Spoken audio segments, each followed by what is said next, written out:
What's up, everybody? Welcome back to Killertone, Texas. Today we're checking out the Karnivore speaker from Eminence and famed German metal producer Christian Coleman-Slenter.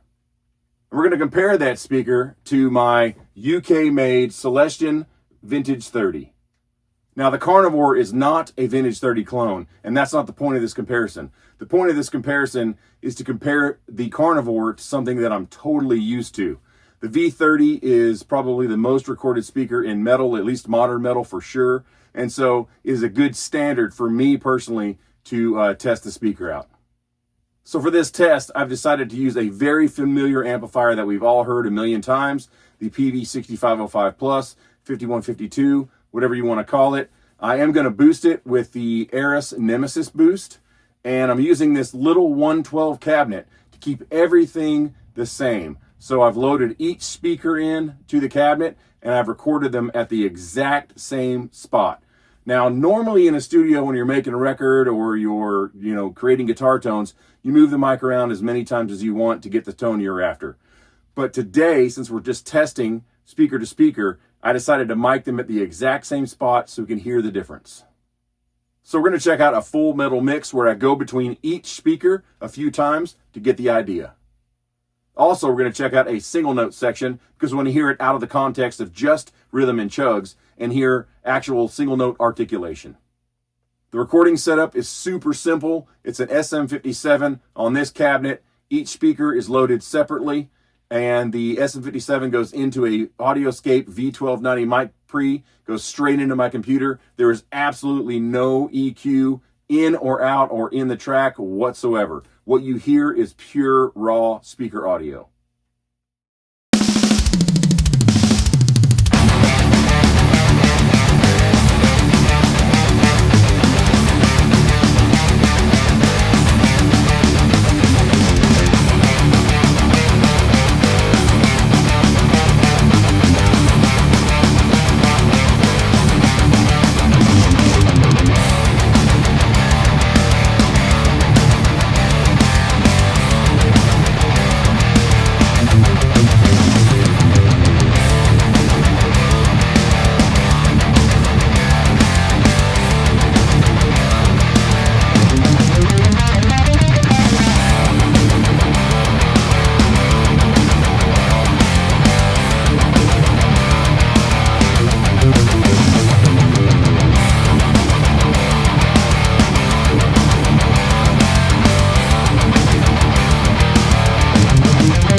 And there it was, in and out of a mix with some rhythm chuggage and some single note articulation stuff. And what did you guys think? So I'll tell you what I think is that this speaker definitely is a little bit more of a modern sounding speaker, a little bit less mid-range, more bottom, more top than the V30. That V30 had that, ever-present mid-range that has become, famous on a trillion records. This speaker is warmer and fatter, maybe, in a way. Definitely more modern, like I said before. I did notice that I had to turn this track up in the mix, even though I didn't turn the volume on the amplifier at all between speakers. It's exactly the same. I had to turn this track up, and it's probably due to the voicing or something about input sensitivity of the speaker. It's not a negative thing. It's just something that I had to do for the track to make them kind of match. And even though I did that, the V30 still kind of sounds louder than this speaker. So, that's something to think about when you're listening back to the tracks. And I encourage you to go back and listen to them and, bounce back and forth between them. I do think this speaker is complementary to a V30 and that they would mix really, really well. And I plan to do that in a 412 that I have. All right, well, thanks for checking this one out, and we will see you on the next one.